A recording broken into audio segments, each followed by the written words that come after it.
Hi, so I'm now going to explain the format of the John Robin Cup in March. Now, it's important that you guys do understand this. I'm not expecting everybody in the room to understand it, but as the representatives of each club, you need one person in each club that does get it. So let me take you through it.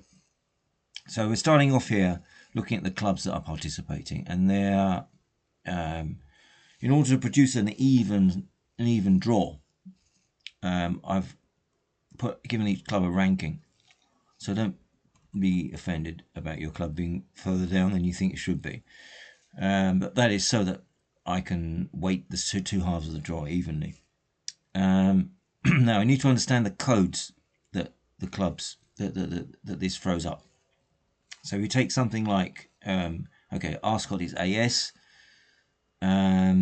So there are 4 mixed double couples. So AS X1, X2, X3, X4. That's the code name that goes with Ascot. And you'll see here names. Okay, Manuel and Chris don't play for Ascot anymore.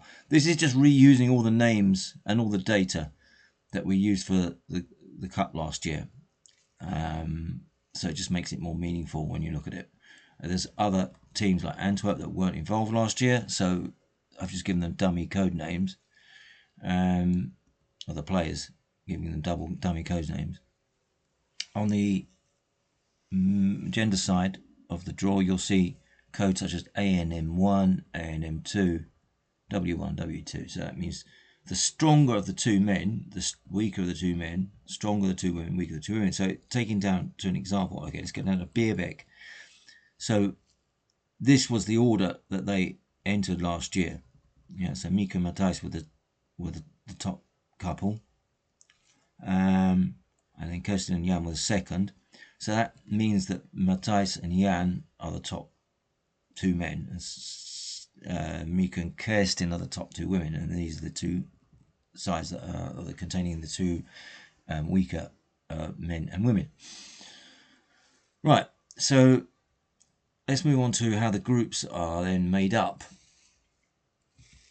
We have here we snake down the ranking of the clubs 1, 2, 3, 4, 5, 6, etc.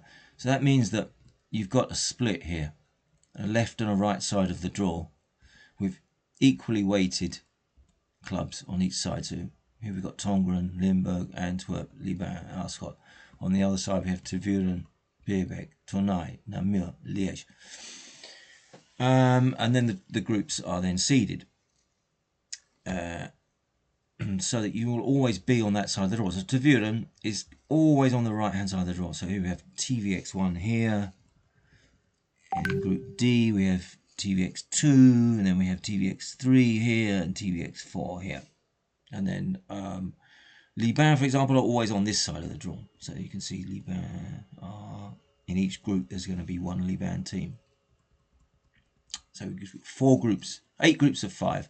And you're either all on the left or all on the right. And you'll never play each other, obviously, in your group. So Tervuren X1 and Tervuren X2, etc. will never play each other in the group. So if we go over to now, this is the order of play, random results.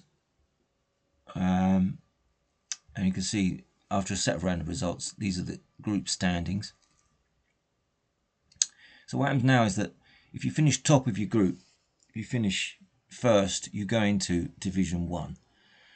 And if you finish second, you go into Division 2, 3, 4, 5. So there's going to be 5 divisions, depending on where you finish in your groups. But after the group games, we now play the gender games. Right? And you all play, every player in the room plays twice. So the club plays 8 gender games against, and you play 4 of them. So you play against 4 opponents. The club plays against 4 opponents. There's always opponents on the opposite side of the draw. So Beerbeck, who are on the right hand side of the draw, will play against 4 opponents in 4 opponents twice each on the left hand side of the draw. So you'll see here now in the women's doubles. Let's see if I can find Beerbeck. Here they are. And who are they playing? They're playing against Antwerp. Right, so you can see here that Beerbeck and Antwerp. Here's Beerbeck and here's Antwerp. So you're going to be playing against teams. You're going to be playing against players you've not played yet. You can't be playing in gender doubles, in men's or women's doubles. You can't be playing anybody that you've played before in the group stage. So you play each other, as I say, each player plays twice, 2 gender games, and that leads to a number of wins that you've had at gender. So okay, so Tavern won it. Won it? They got 6 wins. Okay, and we'll see how that's weighted against the mixed doubles as we go on. So now we're going into the divisional phase. So this is the division. Now it looks a bit complicated, but it's just a simple extension of what we did last year.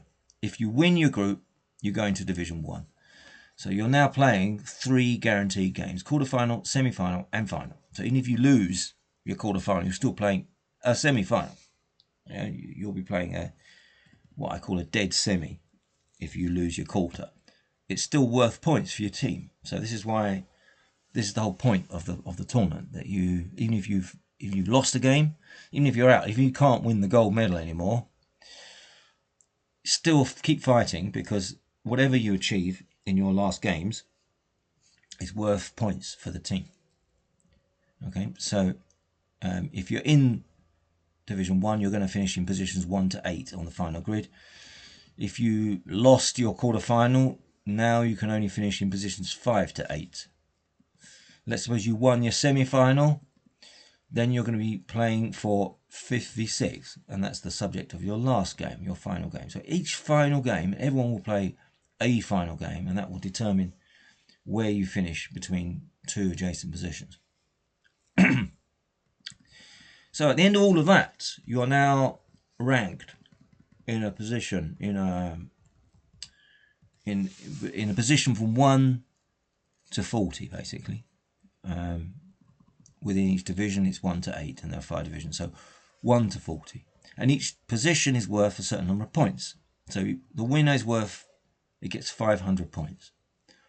And the next one is 4, 5, 2, then 4, 8. So where do these numbers come from? It's just, well, it comes from a decay curve, exponential decay curve.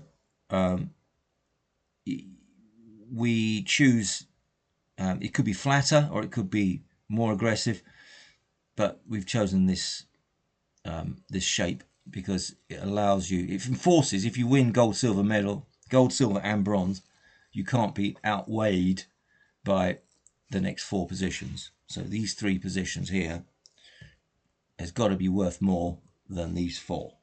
That's the philosophy. So this is the value. This is the parameter that gives you that particular curve. Right. So you add up all those points that you get, each of your 4 players get, and this is this number here. This is the score that you get for your mixed games, and then you add on 35 points. There's 35 points for every gender game that you win. Why have I chosen 35? Well, if you add up the number of total mixed double points that are available, so that's 4884, it seems to be. Right. And then you add up the total number of gender games, right? That's 1400. That's a reasonable ratio because you've played 7 mixed doubles games and 2 gender games in your day. Everyone's playing exactly that many games, 7 mixed and 2 gender. So 35 points for a gender doubles win is about right, because it's the total number of points awarded for gender wins is approximately in the ratio that you would expect, given that number of games you played. And then that gives you the total. So in this case, Antwerp won it. Well done. All random, of course. What else do I need to say? Yes, of course, the final. Right, so the grand final, this game here, and in fact the bronze game too, we will keep it to the end. So we'll let all these games play out. Let them all finish. All the lower divisional games will all finish. We'll let them all finish. And then we bring up the benches and we get one of the referees involved, and we will play both the bronze and the gold games with a referee in front of everybody. So you can't play rec. You have to come over and watch the game, and it all ends in a very convivial way. We keep an eye on the time as we go along. So we this is the idea of this box here.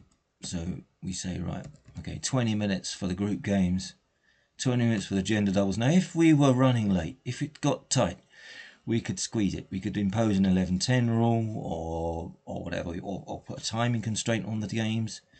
But as things stand, I think we're good to go with 11 gap of 2 throughout the whole day. And we'll change that if things get tight. And then the finals and the bronze game, do we have 3 sets? Maybe. We might play 3 sets. Or we might play 1 set of 15 if time is running out.